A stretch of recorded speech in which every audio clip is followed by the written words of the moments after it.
Somewhere in the depths of the dungeon, the ultimate evil awoke.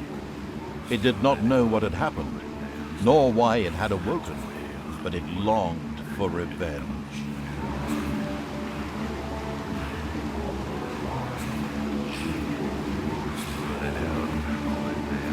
It was time.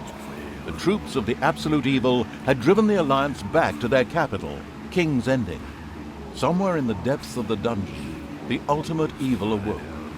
It did not know what had happened, nor why it had awoken, but it longed for revenge. The last remaining heroes of the country joined forces and cast a powerful banishment spell. The Absolute Evil disappeared from sight with a threatening gesture, and a faint whispered, "I'll be there," could be heard coming from its lips.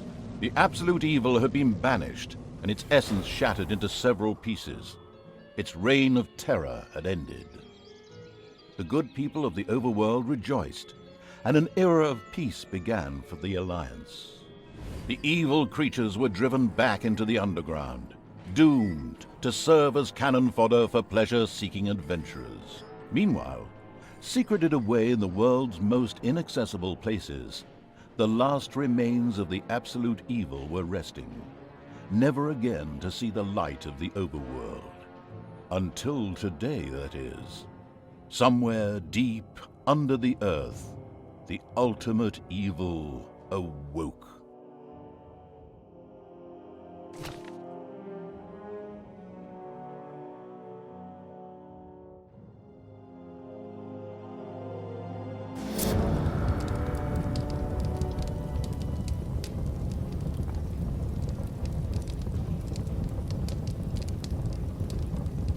And the Hand of Terror arose, controlled by the ultimate evil.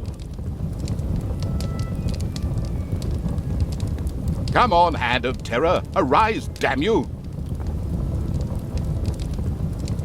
Methinks that exploring the surrounding area would be a sensible strategy. However, to do this, light would be required. Still not bright enough. An old throne room was revealed by the light. The circumstances remained a mystery. The Hand of Terror flew through the throne room, following each and every thought the ultimate evil had. After a few flying sessions, the ultimate evil was able to control the hand with ease. The time had come to call forth creatures who were completely devoted to it and would do its dirty work. Little Snots were the dregs of each and every dungeon and spent their time taking care of it. The expansion-mad evil hired one Snot on the spot.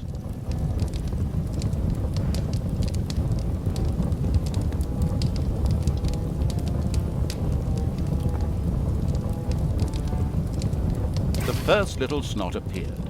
It was completely ready to work in the dungeon and to crawl in the dust before the ultimate evil. Little Snots were important to the ultimate evil because they took care of many important little things, such as excavating new areas. The psionically gifted evil could sense the presence of something important that was buried to the south. It instructed its Little Snots to dig in that direction.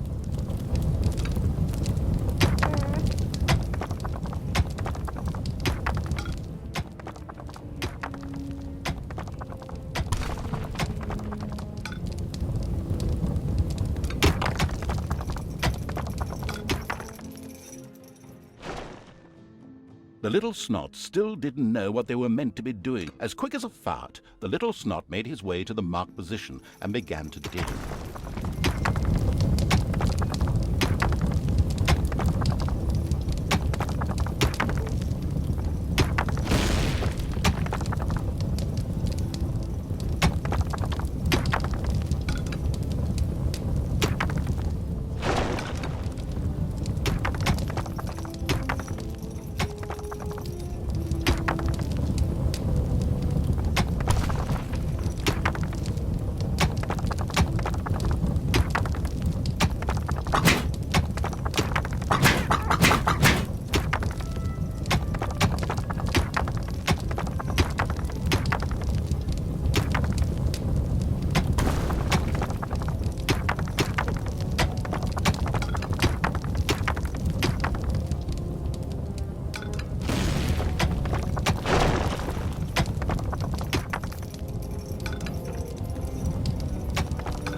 Behold, the creatures of the overjoyed evil had apparently been much more industrious than it had thought.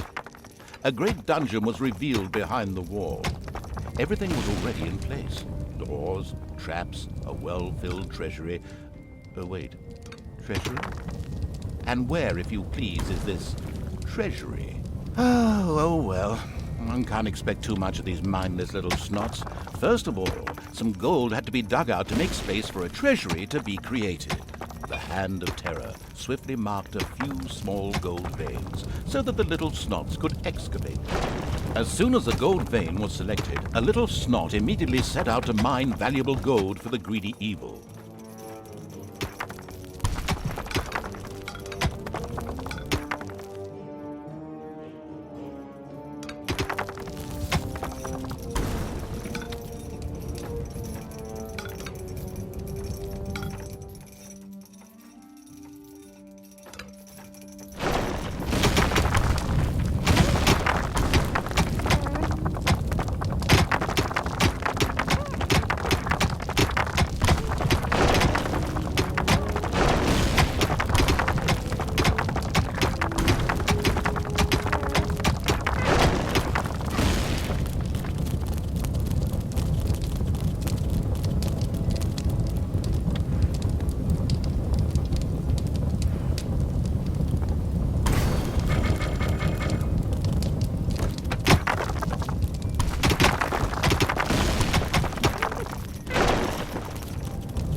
Once most of the gold had been mined, the Hand of Terror quickly created a treasury on the spot so that the precious metal could be safely stored.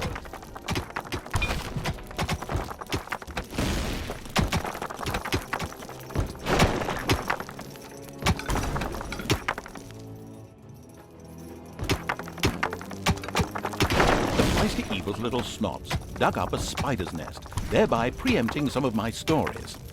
Since there were no powerful fighting units in the dungeon, it was advisable for everyone to keep very, very still for the time being.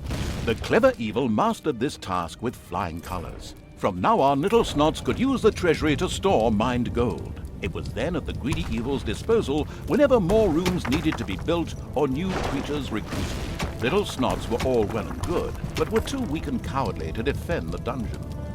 Since it was not able to defend itself, the ultimate evil would have to hire some orcs. But they would require food. Liquid food. Well, beer, to be precise. So the next important thing to build was a brewery. And that would require some space to be created. The ultimate evil had the feeling that its servants were not really putting their backs into the work. Might a hearty slap from the Hand of Terror change that?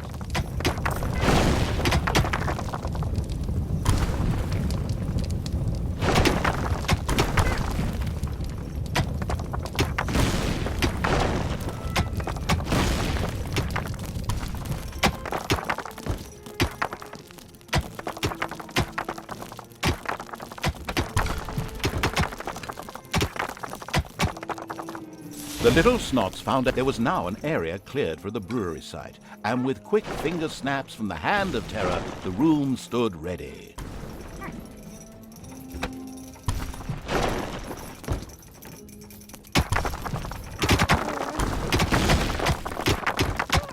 Excellent, but the recently built brewery lacked a brewing copper. With a sigh of resignation, the overworked evil set about taking care of that too.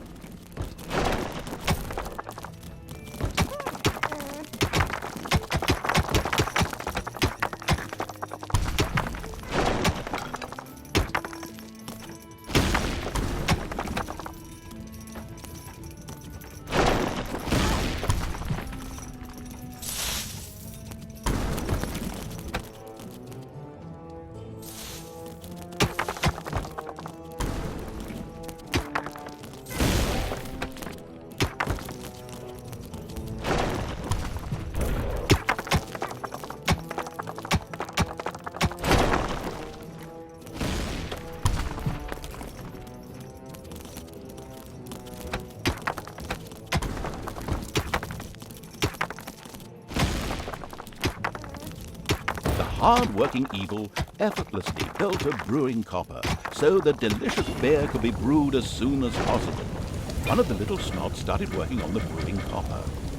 The nostalgic evil banished all thoughts of Oktoberfest and brass bands. Those would have to wait. More important tasks had to be completed first. Both beer and gold were now available in the dungeon, so it was time to hire some creatures to defend against greedy heroes or whatever else snuck around underground. At present, it was only simple orcs declaring undying loyalty to the ultimate evil. The rest of the horde was scattered to the winds.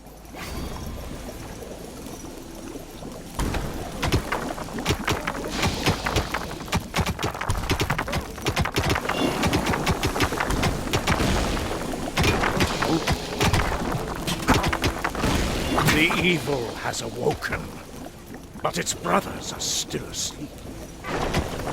Huh? What on earth was that? That's not in my script. Oh, weirdo. No matter. We'd better get back to concentrating on the dungeon. Orcs were defensive, close combat specialists, capable of dealing with many opponents.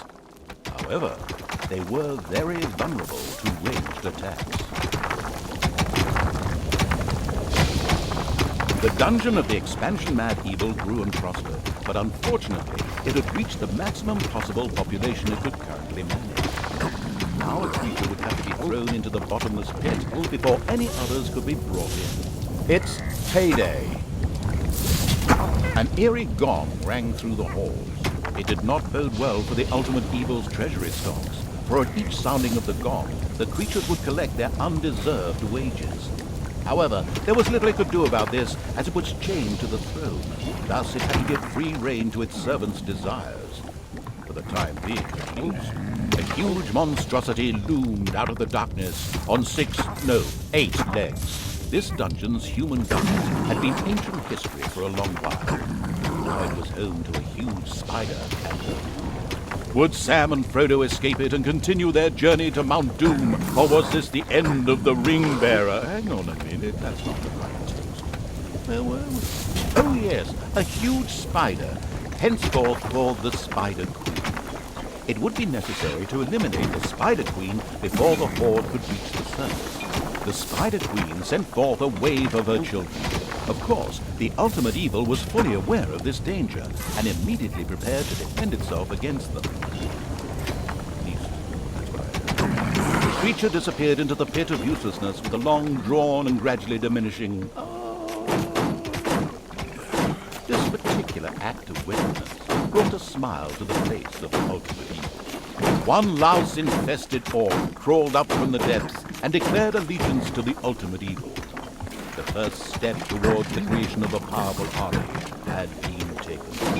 At the exact moment in which the ultimate evil hired an orc, the spiders suddenly became aware of its presence and attacked the dungeon. This was an incredible coincidence and was in no way connected with any triggers or scripts in the level map. The abysmal evil used the Hand of Terror to grab several of the creatures that were still completely inexperienced at fighting and threw them onto the spider's nest. And another wave of spiders set out to destroy the ultimate evil.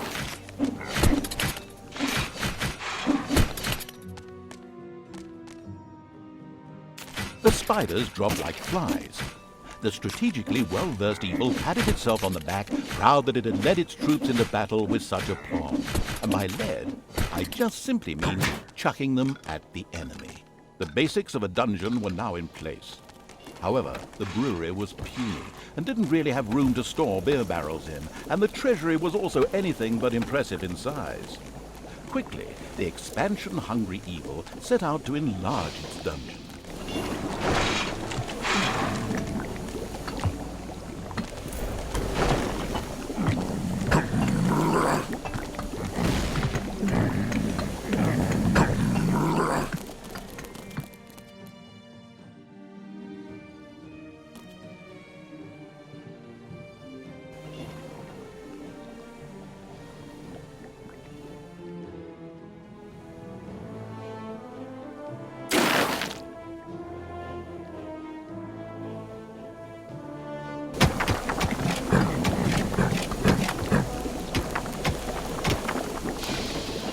Spider Queen again sent her children out to attack the dungeon, even though this tactic had failed the last time.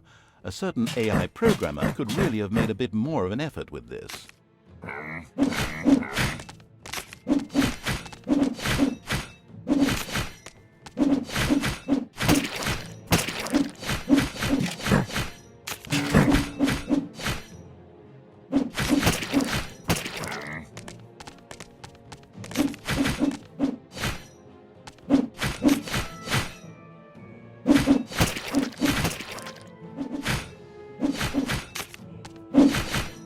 The vile perversion, once called the Spider Queen, had nothing more with which she could fight the Horde. Later, the sensitive evil would have her innards made into a lava lamp. The way to the surface was open. Now it was time to put those vengeance plans into practice. The vile evil wanted to take this opportunity to utter a really sinister laugh. But unfortunately, its physical state made this unviable. Instead, it asked the narrator to do a bit of sinister laughter on its behalf. Oh well, here goes. Deep breath.